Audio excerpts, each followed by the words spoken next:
Oh, di ba?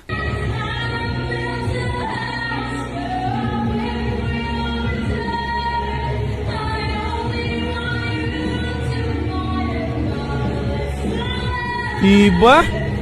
Live na live yung napapakinggan natin. Parang boses talaga siya ni Janine Verdin, no?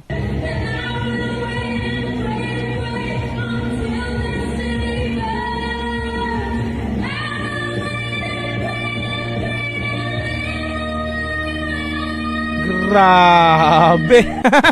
Solid, no? Ang galing din eh, no? Parang yung mga comment na nababasa ko na sinasabi, parang ayaw ipakanta ni Janine Verdin yung kanta niya na to, ah. Parang sinabing siya lang yung gusto niyong kumanta nito, ah. Pero hindi. Nasaksihan po natin dito na, no, eto si Eureka ng Sonara. Nakanta niya yung pinakamataas na parte sa kanta niya na to.